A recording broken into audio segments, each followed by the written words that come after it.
Welcome, everybody, to another very special episode of Legends and Lectures. I'm here with the wonderful, the delightful, the very funny. If you've ever seen any of his interviews, he will deny it. I know he will deny it. The incredibly witty Dr. Mark Morris. Mark Morris, thank you so much for being here. I'm a huge fan of your book, especially Anglo-Saxon book. I think it's the best book that's ever been written about the Anglo-Saxons. I don't care what you have to say about it, so, because I know you're going to say, "Oh, no, no, no, no." But yes, I do think so. Especially the way that you've structured it is very interesting because it's all done by you. You don't do it by years, and it's not just a rattling on of what happened after this. It's not like, reading the history of the Franks where it's just like some things happen, something's good and something's bad, and then you go on to chronologically talk about all the things that have happened. Instead, you go by people, which I think is far more interesting and much more engaging.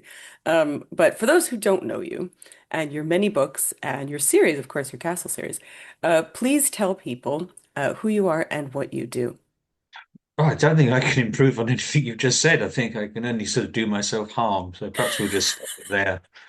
Um, as you said, my name's Mark Morris. I have been a self-employed medieval historian for about a quarter of a century now. Living the Um, dream. yeah, yeah, you might say. So for about yeah, so round about the turn of the millennium, I did a TV series on castles. I was doing my doctorate at the time. And that was a very useful kind of course correction because, as anyone who's done or is doing a doctorate will know, you get further and further down the rabbit hole. You end up every day thinking, "What am I doing? Wasting my life on this incredibly niche aspect within an already niche field." This will lead to, you can become very fixated and obsessed, and your focus narrows. And that was very useful because it just I had very keen, enthusiastic people, mostly my age, TV producers and script editors and things in their 20s and 30s, just in, taking me places and saying, okay, tell us about this. Why is this so exciting? And they didn't know anything about history, but they provided all these kind of enthusiastic and intelligent questions. And it was about castles. So it was very back to basics. There's a very sort of everyman aspect to castles in a way that perhaps cathedrals or abbeys or whatever are not. And that, off the back of that, I got my first big book deal. And then I've written books ever since, really. My TV career, perhaps the less said, the better. But the books certainly have kind of kept the rent down for the last 20 odd years. And I did one on Edward the First, which seemed to need doing. I did one on the Norman Conquest, which you've mentioned. I did one on King John, which is my perhaps success to esteem, I think the French say, didn't particularly trouble the bestsellers charts. And then the Anglo-Saxons, which was a sort of surprise hit. And who knows why? It came out sort of in the throes of COVID, so perhaps people were sat home with nothing better to read. Um, and I've done little smaller projects along the way. So basically, I do the Middle Ages, almost invariably focused on England, but latterly, the British Isles as well. And and that's it really. And little bits of touring and talking and public history. Really, whenever the phone rings or whenever I get an email, I generally say yes. Here I am. And here you you are. know, Tell us a you bit about asked, your here I am. PhD. Um, I sounded very down on it a minute ago. It was I didn't to go back even further. I didn't want I wasn't didn't think I was going to have a I wasn't burning to do history as a teenager. I wasn't. I loved doing it as a subject at school, but I wasn't sort of like, oh, I know. I mean, I think very few teenagers, even if they're really into history, can say, oh, my dream is to be a medieval historian, self-employed medieval historian. Imagine all the wealth and the cars and etc. that will come my way. So I but I was really, really like doing history as an undergraduate and as indeed a postgraduate. While I was being taught, and the surprise with the PhD, perhaps I should have done more research beforehand, was the fact that I was just left to my own devices. I was like, well, go, this is a question you've set yourself. Now go and answer it. So the teaching sort of disappears quite almost immediately, and you're not being given a weekly essay or even a monthly essay. It's just like this is your goal, and take however many years you want to answer this question. But there's an awful lot of um, kind of grunt work, sort of work at the coalface. I think I spent my first 6 months kind of filling in index cards because this was in a pre-computer age. So although there's a sort of satisfaction by the end of it that you realize it's like, a 4-year version of the Karate Kid. You spend 3 years kind of waxing on and waxing off or sanding the decks. And there's a lot of monotony to that, obviously. By the time you've finished, you go, oh, I've kind of realized now what the point of that was because I've learned all these techniques along the way about reading medieval Latin, or I know the scope of the archive that the 13th century government produced, or whatever it is. But there's a certain amount of tedium that goes with it. My thesis, for what it's worth, was on the Earls of Norfolk in the 13th century, and again, it wasn't. I didn't think that was the subject I was born to study, but it was just a very big sort of subject with a lot of archive because the last one died in 1306 and all his estates were sequestered by the crown, so more private documents for that particular comital family than any other in 13th century England. Um, uh, but that was just something that was suggested to me, and I sort of saw it through to the end. And it's a very rare book nowadays. There's about 500 copies in existence, I think, for the completists out there.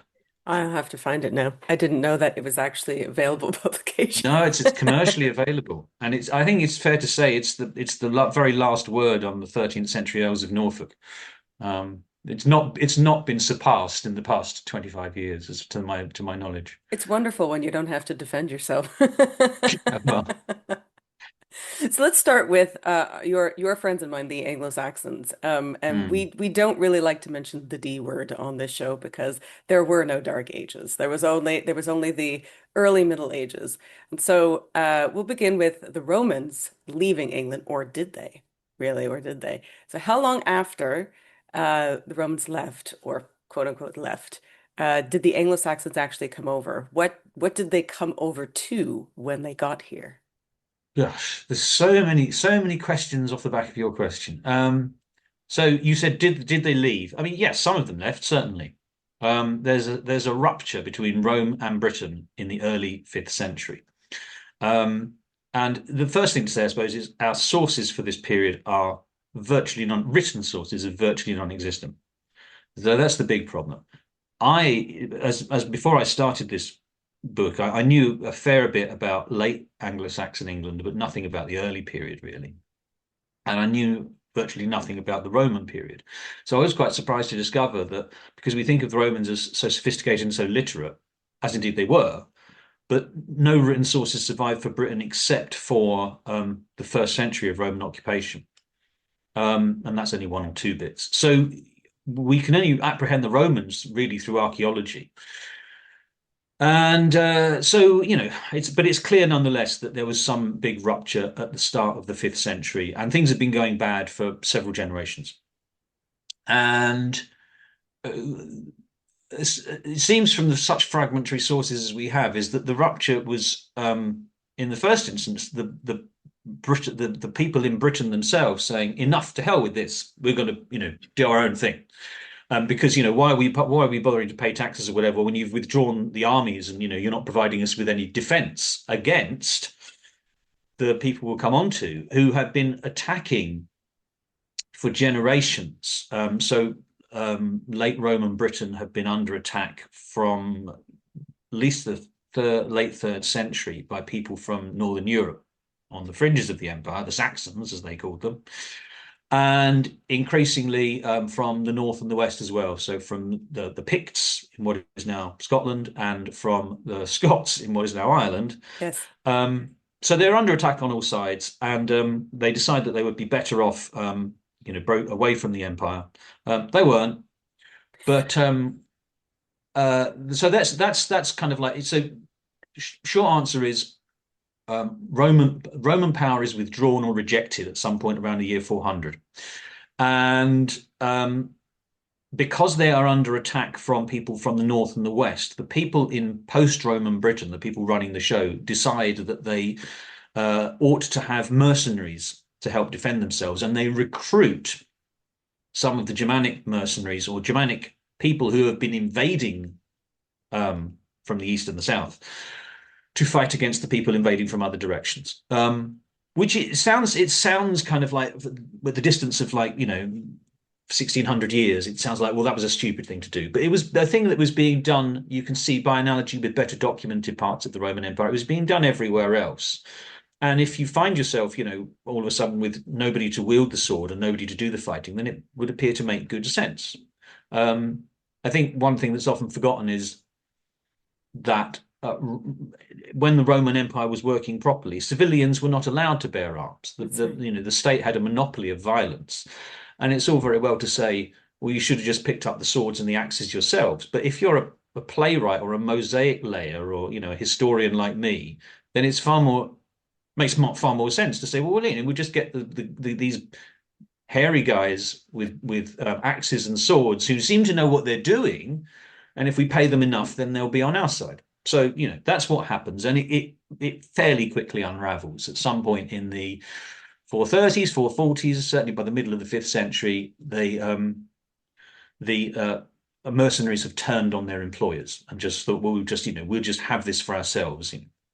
So that's the way the story starts, and it's frustrating, as someone who cut their teeth doing 13th century stuff, where you have more information than you can possibly look at in one lifetime. You can waste 4 years, for heaven's sake, doing the 13th century Earls of Norfolk and hundreds of unpublished rolls. To go from a situation where you have too much evidence to virtually no evidence at all it's from my point of view, a bad way to start a book. Lots of people subsequently have told me how much they like that chapter because they sense my impatience behind it as a historian in the true sense of the word, someone who wants to get to the written records. So I deal with the archaeological stuff, but with a certain amount of, but what really can we sort of say for certain about this? And the answer is not very much. I think that's what makes it intriguing is if you already have the answers, well, somebody's just going to tell you the answer. Well, as if you're the one who's supposed to be finding this out yourself and there is no evidence. Well, Mm. then you can sort of deliciate in sweet Fanny Adams and go, well, let's find out together what we know. And I Yeah. think that is what is quite intriguing about it. You start the It's Anglo-Saxon period at 400. Take that, Gibbon. How many Anglo-Saxon kingdoms or petty fiefdoms sort of spring up around this time? Well, this is the thing. It's just when I went, I live in the southeast of England, in Mm, Kent, near the close to the continent as you can be. And I was taught that the kings of Kent were called Hengist and Horsa, and they got off the boat in 451 because that's what it says in the Anglo-Saxon Chronicle, which was written just 4.5 centuries after the event. that's all. So of course there's a legendary element that has entered those chronicles by that point. So it's striking that the founding fathers of all these kingdoms arrive either as father and son couples with alliterative names like Hengist and Horsa. And so they're kind of like Romulus and Remus, founding Mm, fathers of Rome. They are legendary figures.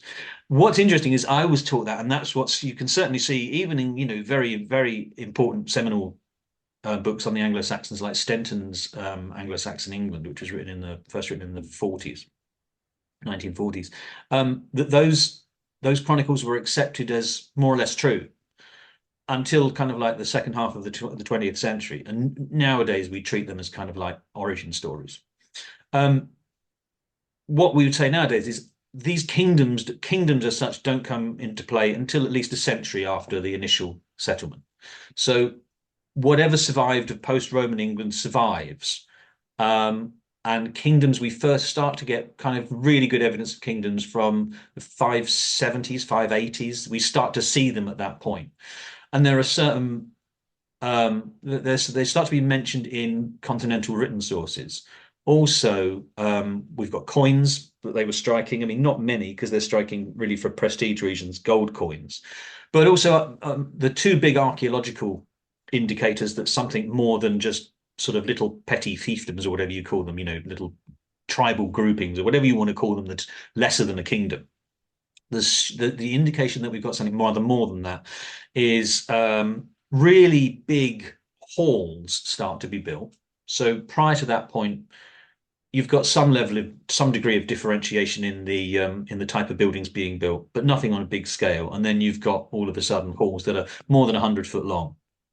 Um, and also at the same time, late 6th century, you've got what the 19th century archaeologists called princely burials, still called that today. So individuals who are being interred with not just a sword or a comb or some indication of superior status, but a whole bunch of stuff, just loads and loads of treasure. The famous example that most people know is Sutton Hoo in Hmm. Suffolk, where someone very important, we assume a king of East Anglia, because nothing like this in terms of scale has been found anywhere else, was buried in a boat that had been deliberately brought ashore. Especially in the middle of the boat was built a burial chamber, a room which was just stuffed with bling. It's some of the greatest treasures in the British Museum, the Sutton Hoo hoard. So you see, although that's the biggest and most important that's yet been found, it wasn't unique in the sense that there are other burials of similar, not the same value, but similar style. So we have people who are styling themselves as kings, clearly.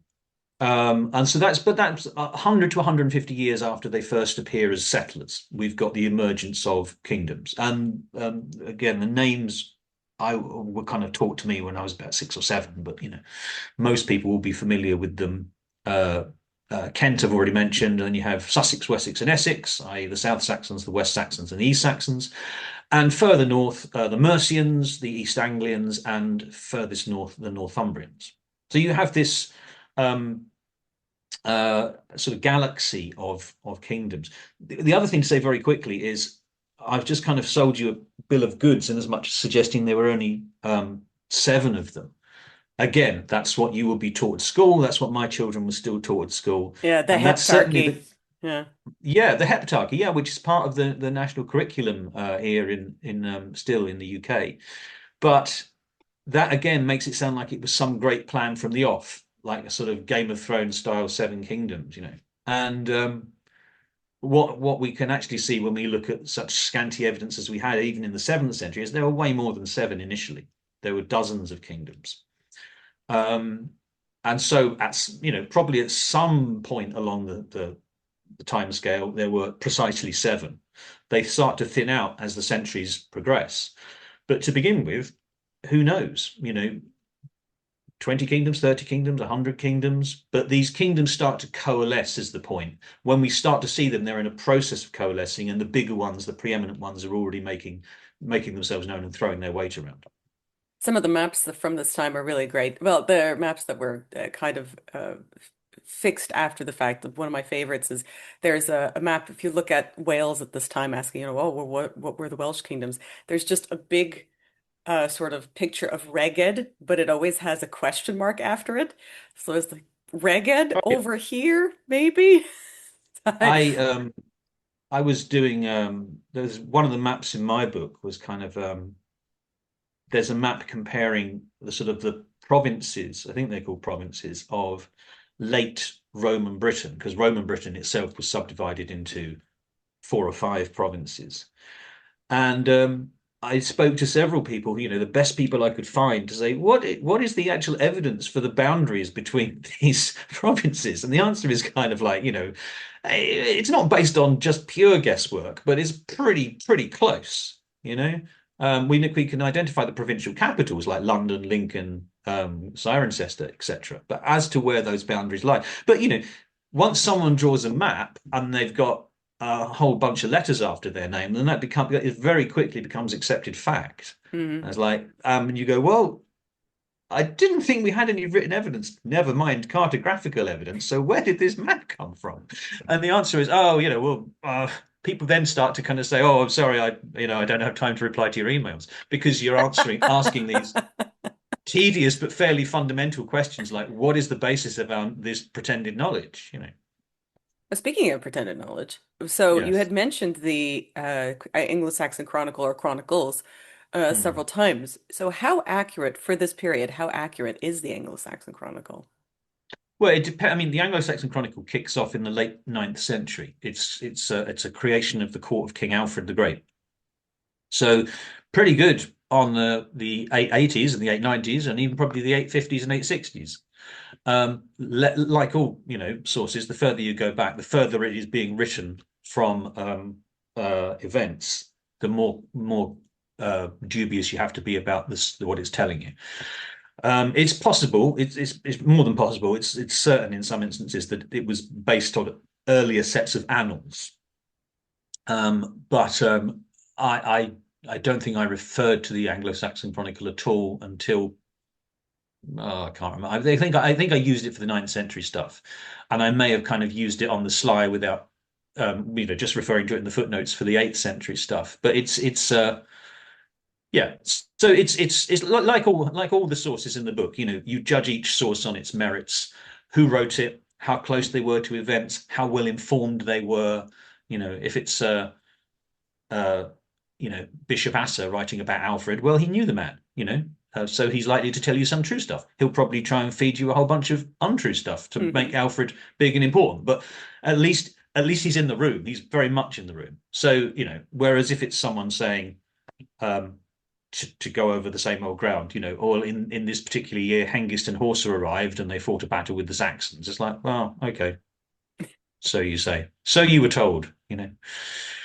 What about other Saxon heroes? Somebody wanted to ask about Hereward the Wake and Wayland Smith. Are they completely fictional?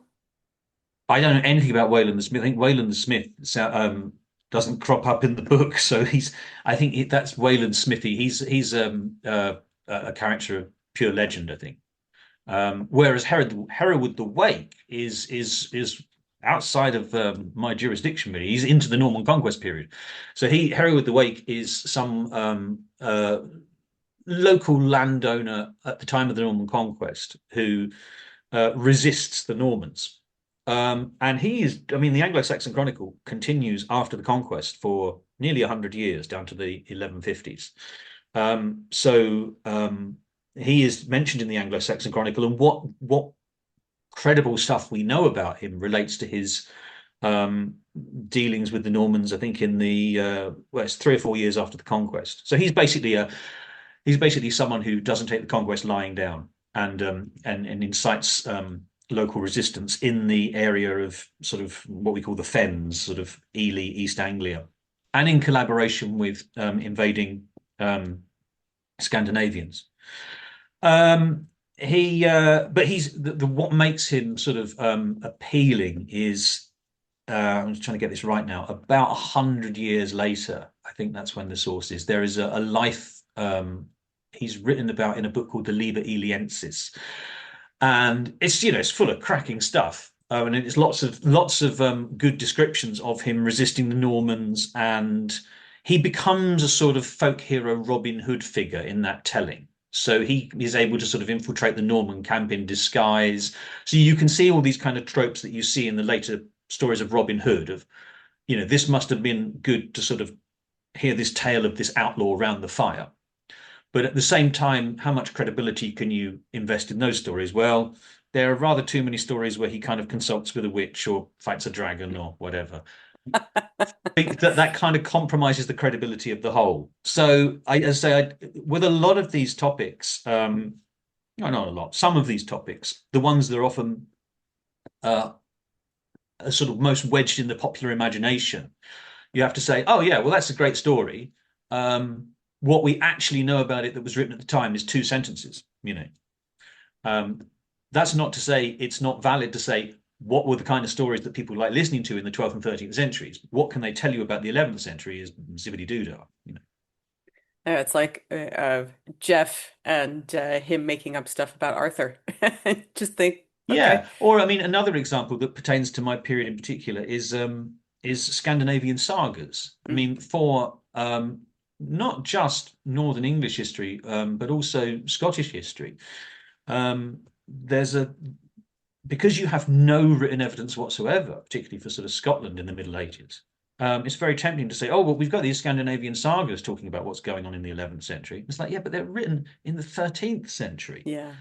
And when you can, I mean, the stuff that is particularly relevant to the Norman conquest is the Scandinavians, of course, invade in 1066, before just ahead of the Normans. And we have two big battles in the north, the more famous one being Stamford Bridge. And, the Anglo-Saxon Chronicle's got a few lines on the Battle of Stamford Bridge, whereas the King Harold's saga has like pages and pages, chapters and chapters about what the Vikings did. And you think, oh, this is great. Where you can check it out against what little we know from the contemporary record, you go, oh, well, that guy wasn't there. That guy didn't die. He survived. And this, so it's almost every point you can test the 13th century material, it's wrong. So like, why would you trust it on the deployment of troops or anything when it can't even get the protagonists right? So And yeah, also, it you is. have conflicting things. So, for example, if you take the story of Brian Borova or Brian Boru, if you look at the saga sources, they have completely different ideas about who he was and who won. And then when you look at the Irish sources, you think, this is very heavy laden with Christian tropes. I wonder if this actually happened at all. Yeah. It's just what Well, it it's is. the trick with a lot of this stuff about being a medievalist, particularly being an early medievalist, which is to say I'm only an early medievalist come lately. The trick is often to sort of catch these people when they're telling the truth, catch them out. Because most of the time, if not all of the time, they have a bill of goods to sell, a bridge to sell you, and Mhm. Yeah, people forget. We'll talk a little bit about some of the myths of the Norman conquest in a second. But people forget that people have biases and they're writing things for reasons. And sometimes many of the things that they write are not necessarily true, or they're written with a heavy hand, like somebody like Gildas, who makes certain people look very bad on purpose. mm. What he's doing. So yeah, many people take these sort of chronicles at face value and don't really look into them. The things that often amuse me most and I have most fun with as a writer is they're not always as clever as they think they are, these writers, or at least they're, from the point of view of modern readers or modern audiences.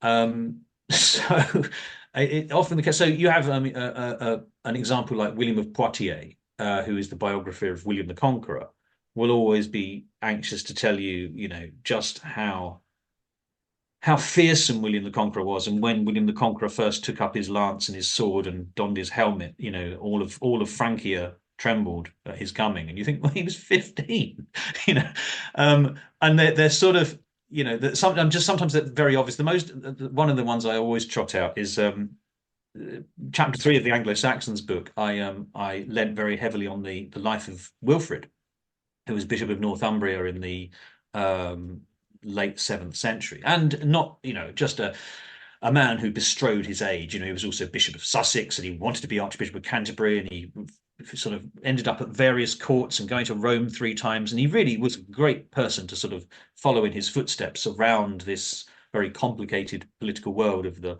multiple kingdoms of southern Britain. But his biographer is just so absolutely hopelessly clearly trying to defend this man's reputation from his many, many detractors. And he just has a chapter where he just sort of says Wilfrid wasn't an alcoholic. He just sort of says he never drank more than half a glass of wine at dinner. Anyone who says otherwise is a liar. Many witnesses, and you all as a modern reader, you go, I didn't even ask about his drinking. Since you've written 2 pages on it, you seem very keen to deny it. And maybe Wilfrid was absolutely abstemious, but the fact that when authors suddenly go off on one to sort of give their version of what they insist is the absolute truth, you kind of, as a modern reader, you go, well, isn't that interesting that as a psychiatrist, almost like, interesting you raised that. Interesting you mentioned your mother in this context. Let's probe a little deeper there. So sometimes they are fun in what they think what they're trying to tell you and what you intuit from it. Since we had mentioned the Vikings, let's talk about them coming over. So the Vikings, or the Anglo-Saxon Redux, when they came over in 793, why did they choose Lindisfarne? Is it just because it was so far out and it had tremendous booty, or did they sort of pick it at haphazard and went, "Ooh, this is easy pickings because there's no militia here." I think both those things. I thought you were actually going to say because it's such a cult center, Oh, because there is an argument that the Vikings were sort of you know were sort of attacking these sites because they in recent years have been on the other end of the on the receiving end of violence from Franks. I think I probably that's an argument which I think has you know people will kind of go either way. There's not a great deal of evidence to recommend the latter. I think I may have mentioned that idea in a sentence in the book, but certainly your first 2 points are entirely valid because they were very, very wealthy. The monasteries, they've been acquiring vast amounts of wealth since their foundation in the 7th century.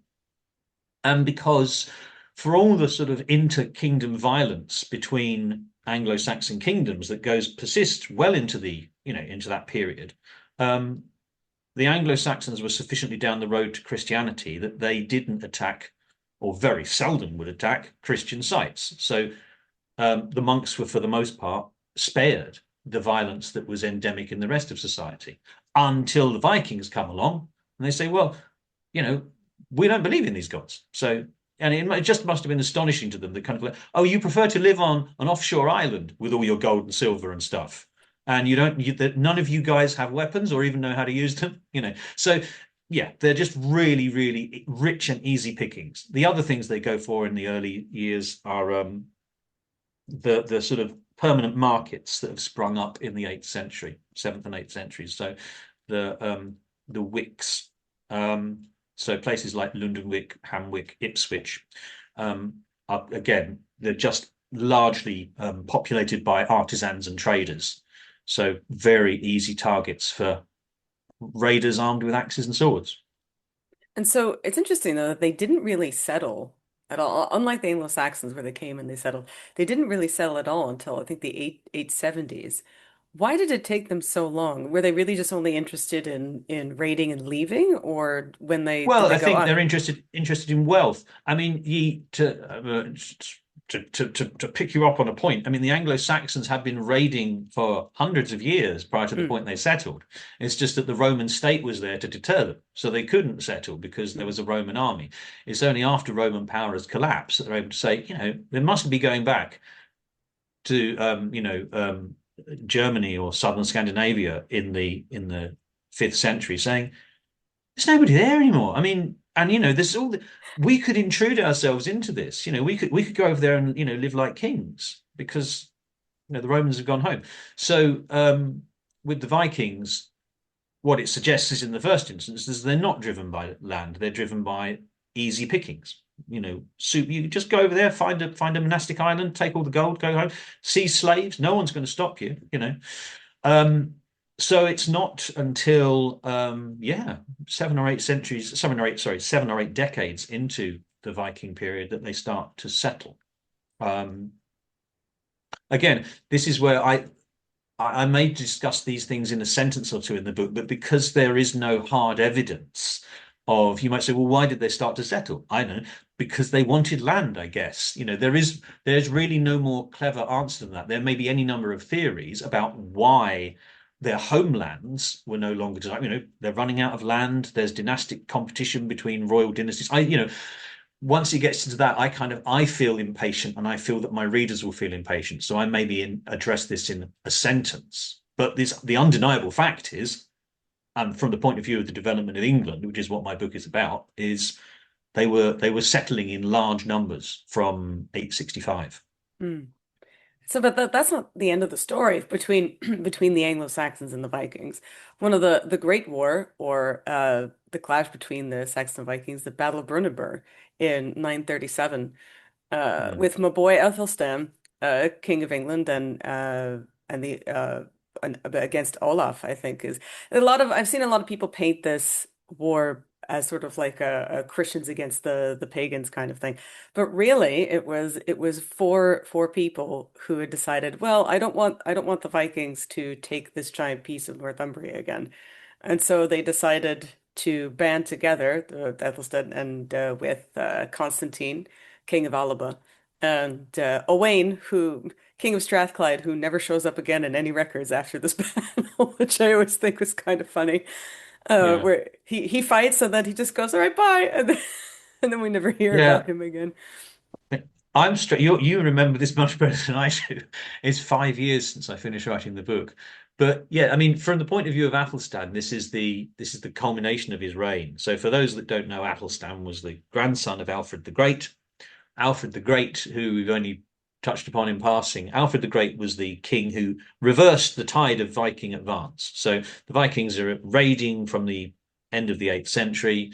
They go from being pests, raiders to settlers, or they go from being pests to being an existential threat in the middle decades of the 9th century. They eliminate the other kingdoms of Anglo-Saxon England. So, Northumbria falls, East Anglia falls, Mercia falls in the 870s, and Wessex itself falls in 878. But Wessex survives because of Alfred. And anyone who's read Bernard Cornwell's stuff or seen the TV series, The Last Kingdom, would know all this anyway. So Wessex survives, and from Wessex grows what later referred to as England. In the first instance, they're styling themselves kings of the Anglo-Saxons from this point. They're sort of saying, well, we're kings of the Angles and we're kings of the Saxons. And not only is that tide sort of stopped by Alfred, it's reversed by his successors. And Athelstan being the most famous of them, he is the king who annexes Northumbria. So by the time you get to Athelstan's reign, something like England has formed. It's a very shaky construct. It's really kind of three kingdoms sort of gaffer taped together. They've got no kind of institutional coherence. It's just a kind of an overlordship, really. But it is something recognizably the shape of what is later called England. And Athelstan is clearly supremely powerful. I mean, leaving aside the kind of how much is that down to him and his irrecoverable personality, he was clearly a very successful warrior. But he's one of those kind of. I think the state that is becoming England is kind of like success breeds success. They're able to take territory from people and force them into submission and force them to pay tribute, so they become very rich, etc., etc. And it's taken to almost this absurd level by Athelstan, so that he is browbeating not just the people who've settled in sort of eastern and northern England, or what later becomes eastern and northern England, i.e. the Vikings, but as you say, he's going up to Scotland and browbeating the King of Scots and saying, you must trot down to southern England every time I summon a great council. And he's doing the same with the people in Strathclyde. These are a long way away, at least in sort of, European terms, 300, 400 miles, to sort of come if when the King of the Anglo-Saxons snaps his fingers and says, everybody so these people on the very periphery of Athelstan's power kick up against him in 937. That's the best way I can explain it, is they've had enough of kind of being part of this Athelstan fan club, and they react against. And he does beat them in battle, and there's a big poem written about it. So it's a good way to end a chapter. And it's also a good way to end a chapter because Athelstan dies 2 years later, having done nothing in the meantime. So, that's the kind of the end of Athelstan's story. The thing I don't know if you were angling for this, is the thing that's frustrating, infuriating even about Brunanburh is we don't know where it was. Yes, we have no idea. We have there's very much a sort of two schools of thought. There are some people that think it's thought at a place called Bromborough, which is near Liverpool, for the pretty good reason that the first time when Bromborough appears in 12th century sources, it's spelt Brunanburh. But there is another very vocal bunch of people who support a different locations. So until we sort of dig up a whole bunch of early or mid 10th century warriors somewhere on the Wirral Peninsula. It has to remain unsettled. This kind of does happen, right? Where exactly was the Battle of Hastings? Where was the Battle of Baden Hill? Well, in some cases we can be fairly certain. I mean, I'm not a battlefield archaeologist, but I get drawn into these things. Like the Battle of Hastings is fairly straightforward because the sources are the contemporary sources are very adamant that it was fought at Battle near Hastings and that William the Conqueror built an abbey there. So that's one of the kind of things that doesn't need resolving as far as I'm concerned. There's also you do occasionally find really good battlefield archaeology. Mm. There's the Battle of Towton, which is way outside my period. It's very late medieval, Wars of the Roses. I mean, I'm getting this wrong. The Battle of Bosworth Field, which is practically the end of the Middle Ages, where Richard III buys the farm. Um, he that for, when I was taken round a tour of Bosworth Field when I was a teenager, it was all the land was owned by English heritage, and we sort of walked around in the rain and dutifully made notes on our clipboards, etc. And 20 years later, it's like, oh, it wasn't in that field at all. It was about 3 miles to the west. But they have actually proved it now with archaeology. And the example I was thinking of was the Battle of Lewes, which was fought between Henry III and Simon de Montfort down in Sussex in 1264. They put a new road through Lewes in the early 19th century, and they found 3 pits, I think, with approximately 500 bodies in each. So they found 1,500 dead bodies. You don't drag 1,500 dead bodies any further than is necessary to bury them. So presumably those pits were somewhere near the center of the battle. So occasionally, you do find really good evidence, but most of the time you have to say somewhere within a 3 mile radius of this spot, you know? You do the best you can. Yeah. Between all this and right before the Normans show up, we have King Canute and the Danish conquest of 1016. So what can you tell us very briefly about that? Because we talked about England getting more power and then the Vikings getting more power, and then it swings back the other way with King Canute. Yeah, Canute as well. So after England is really forged in the 10th century, it is once again sort of rich, prosperous, united. England really does emerge in the 10th century. It's not there's no sort of epic history of it. It's the problem. The epic histories are written about Alfred heroically turning the tide, and to a lesser extent Athelstan. But what goes on in the 940s, 950s, 960s? The kings that achieve this are kind of nondescript. Their archbishops are much better documented, which is why I pivot to talking about St Dunstan at that point. What's going on there is England is being forged. So I mean, just obvious examples are prior to that point, there haven't been any shires. So when you come as an international tourist to England today, you're going to go, oh, there's Leicestershire, Oxfordshire, Derbyshire, Worcestershire, etc. None of those Midland places were called shires until the 940s or 950s, and all of a sudden those shires appear. So this is a country being created, someone's plan being imposed as those parcels of land are divided up. So it's strong, rich, prosperous, united, etc., which again draws foreign raiders and invaders because it is so wealthy and attractive. And that's what's going on from the 980s again onwards. Again, initially just speculative raiders. And then by the time you get to the end of the reign of, or the middle of the reign of Ethelred the Unready, say the early 11th century, Scandinavian kings of Denmark turning up with a view to conquer, and that's pulled off by Canute in 1016. So, and when he's very young at the time, he's barely out of his teens. A very successful king, very good Canute. So he reigns for nearly 20 years. He reigns from 1016 to 1035, and what he's good at is, I think, securing good PR, good press.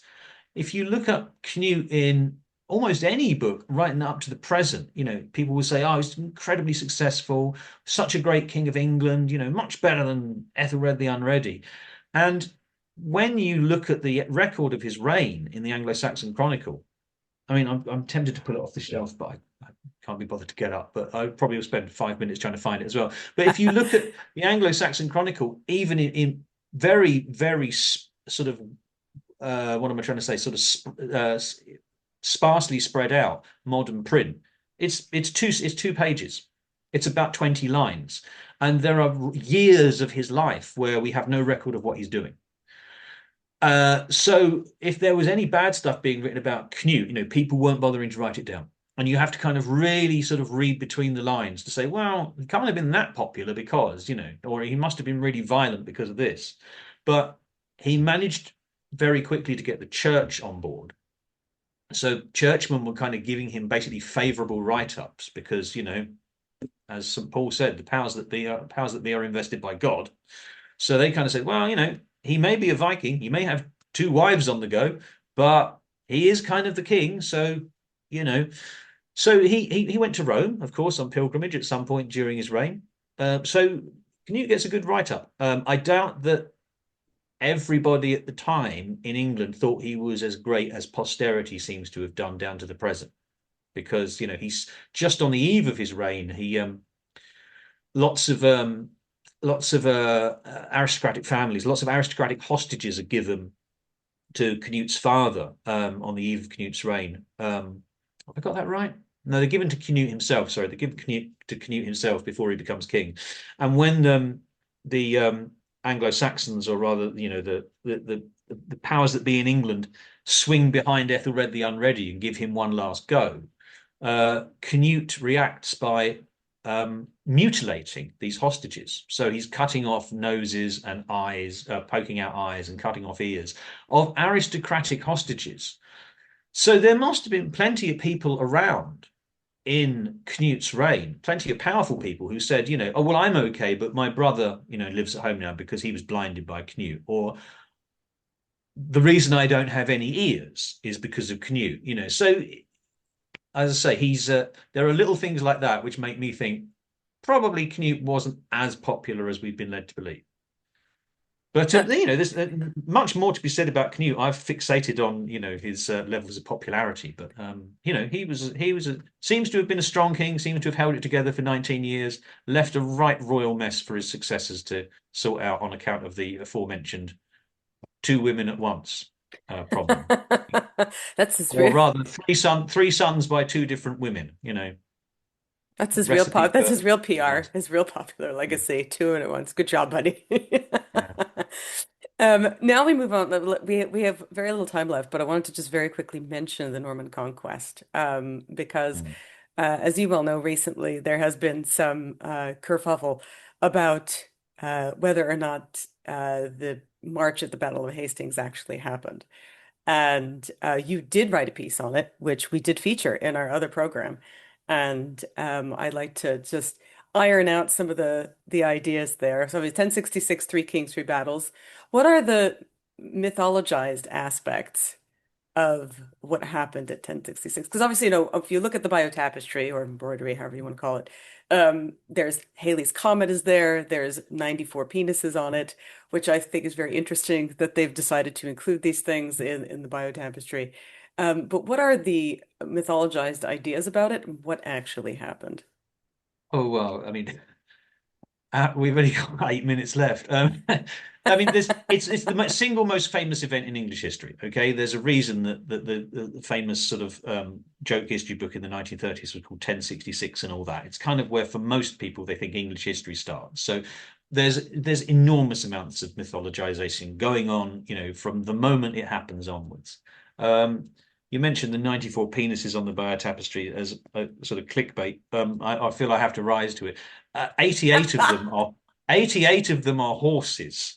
Yes. And I keep reading everywhere that this shows, how the very number of penises shows how sort of like when how biased the creators of the tapestry were against women. It's a military it's showing a military event. It's point one. But the point two is, as I keep trying to remind people all the time, 88 of them belong to horses, but there are more than 200 horses on the tapestry. So if you can conclude anything, it's that it's actually there are more mares on the tapestry than there are stallions. So you can sort of not kick that myth into touch straight away. But to go back, I mean, to the thing you mentioned to begin with is what you might call, I suppose, a Victorian myth. Is that it's nothing? It's a prelude to the Battle of Hastings. So in what happens in 1066, very briefly, is Edward the Confessor dies. The succession is unclear. The most powerful man in Anglo-Saxon England is Harold Godwinson, Edward's brother-in-law, who seizes the throne, is nominated to the throne. There's the sources are very propagandist at this point. Of course, the pro-Godwin ones say, "Oh, he was nominated." The pro-Norman ones say he seized the throne. Harold becomes king, and then his claim is contested later in the year by two different people: Harold Hardrada, king of Norway, who invades first, and William the Conqueror, who invades second, and of course emerges triumphant. So it's very hard for the king, the Anglo-Saxon king, Harold Godwinson, because he's sort of facing an invasion on two fronts. Doesn't seem to realize that to begin with, because the Scandinavian invasion, the Norwegian invasion, comes crashing out of left field. He has all his troops arrayed for the whole summer of 1066 on the south coast of England. And it's not until he's dispersed them in early September that he is told, within days, you won't believe this, but the Vikings have invaded, the Norwegians have invaded. So he has to rush up north. And he, to his enormous credit, he surprises them and beats them in battle at a place called Stamford Bridge. The question that has kind of emerged in recent days is, recent weeks, is how Harold got to and from the north. And for, I suppose one thing to say is the sources are unclear. The sources do not say he jumped in a boat and sailed up to Yorkshire, nor do they say he jumped on his horse and galloped up to Yorkshire. They say he went. So we have that problem again of the sources not telling us as much as we might like. That's and the and then the flip side of that is how he came back south again in after the Battle of Stamford Bridge. So I think you can kind of pay your money and take your choice in terms of how you think it was done. I simply pointed out that the evidence was non-existent either way, and you have to sort of therefore proceed crab-like and sort of say, well, how did other kings normally do this? How might you have done this? In the circumstances of 1066. So I said I don't have much more to add than the stuff I put in my blog post, which was just basically saying, hang on a minute, Yes. because for about 24 hours or 48 hours, the world's media was saying, history books will have to be rewritten. And as someone who'd written one of those history books, I was saying, will they though? So we shall see. And then there's also, obviously the thing of Harold getting the arrow in the eye. Did he really get the arrow in the eye? Yeah. Again, there's pages in my book on that. I mean, that's the thing that's very much sort of a Bayeux tapestry related thing. It looks very much on the Bayeux tapestry like he got an arrow in the eye. Yeah. Having said that, the Bayeux tapestry has been mucked around with in the 18th and 19th centuries by restorers. So there's an argument to say, is that really an arrow, or did the original artist intend an arrow, or was that just someone being creative in the 19th century? The other question, which I think is more clinching, is even if the tapestry shows Harold with an arrow in the eye, can we be certain that's what actually happened on the battlefield? Because, and this is my favorite argument, hasn't really received a great deal of attention since it was first put forward in the 1980s, but the tapestry is an artistic source that borrows from other artistic sources. You can show at least a dozen occasions on the tapestry where the tapestry artist has said, right, we need a scene of people having dinner. Find me a picture of people having dinner. And someone says, here's a picture of the Last Supper. They go, brilliant. Okay. So they copy the Last Supper and they sort of change the faces. And they go, that's Odo having dinner with his retainers. So that happens a lot. You can point to very precise borrowings. And what seems to have happened in the case of Harold's death is they're borrowing from a bit of the sort of apocrypha of the Bible, which is the death of King Zedekiah and his sons at the hands of Nebuchadnezzar. I don't need to rehearse that story for you and your listeners, I'm sure, but I have no idea what the story's about. But Nebuchadnezzar was the overlord. Zedekiah was the rebellious vassal. Zedekiah was punished by being blinded. And so this is the fact that the tapestry artist seems to be copying pictures of the death of King Zedekiah, or rather the blinding of King Zedekiah and the death of his sons. Uh, there were enough bits of incidental art history material for me to kind of go, I'm convinced by that. If you look at the pictures side by side, it's like this artist just happens to be copying this particular biblical story or pseudo-biblical story. Yeah, and we also have to Um, remember that even if there's a biography written about a specific king, that doesn't always mean that those things happen. So, for example, we have like, William and his possibly exploding corpse in one source. They never mention it at all, and then in a later source, they claim that William's corpse exploded when he went to die. So yeah, the things I that they think make up are fun. I think I mean, I'd go with William exploding. It seems to be the kind of I can't think of anyone who contradicts that. Whereas with, as you say, with certain things, you have to kind of sort of weigh everything in as an even balance as possible. But with Harry, I mean, the thing that you have to sort of like, sort of remind your readers all the time is, whilst a lot of this is up for grabs, there are certain things which aren't, you know. And the one thing that we're all still satisfied about, at least here in the UK, is that Harold definitely died at Hastings, and William definitely won, So you can at least kind of like steer your book to a conclusion with those kind of certainties, and not say, well, this is all fairy tales, this is all up for grabs. These people really lived; they really did do these things, And we historians love to argue about the detail until the cows come home. That's what But makes good books. yeah, and you have to flag up the uncertainties and the gaps in our knowledge, even when you are because then you're able to lean harder on the bits which you can say this definitely happened, this is definitely true. Whereas if you're sort of going to just lard your text with unnecessary adjectives or not distinguish between speculation and myth and fact, then it will strike your readers as like, well, this was persuasive, but it might at the end of the day it might just be a fairy story. So one of the things I endeavor to do all the time is to kind of absolutely, underline and ring fence and say, this is absolutely the case. This is as close to the truth as we can as be without building a time machine. Whereas these other bits are later myths or uncertainties or what have you. So I think that's the historian's main job, is really to sift what's known from what is, just merely myth. To sift fact from myth, if you like. If we had another hour, I would sit here and ask me about the Victorians, Mark. So, but the Anglo-Saxons, I think, is a great place to start for your work. I mean, as I say, you have books on castles, the Norman Conquest, King John. Can you tell us before you leave, is there anything that you're working on right now that you can tell us about? Oh, yeah. Well, it's not a big secret. It's just taking more years of my life than I'd anticipated. So the Anglo-Saxons was a far bigger chunk of history than I'd essayed in the past. It's 6, 7 centuries.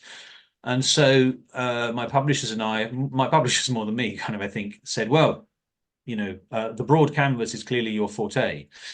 So I'm doing a history of England, or the people who lived in England after 1066, and the adventures they had going north and west into Wales, Scotland, and Ireland, conquering, colonizing, and coming into conflict with the people who lived in those regions.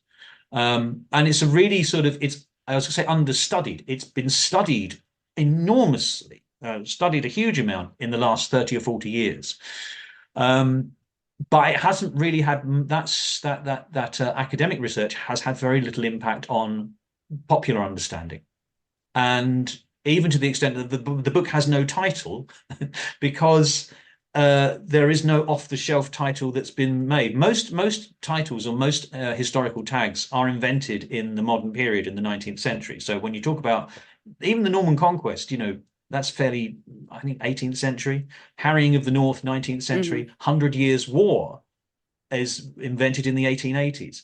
But they've had time to bed in, 140 years later. Whereas any way you might conceptualize this Anglicization or English invasion or Anglo-Norman invasion of these outer parts of Britain and Ireland um, is going to have to be a newly coined term. So there's no, as I say, there's no obvious title, but whatever it is, I'm about halfway through now. So hoping to finish it next year. Should be out 2028. Yeah. Well, if I'm still alive, I'd love to have you back for it. No, definitely. Well, I'll be emailing you when the PR tour for that kicks off. Oh, absolutely. And if you want to talk about any of your other books, we would love to have you back at any time because there's really Right. so much to talk about. And thank you so much for giving us so much of your time. We really No, appreciate it. it's been a pleasure.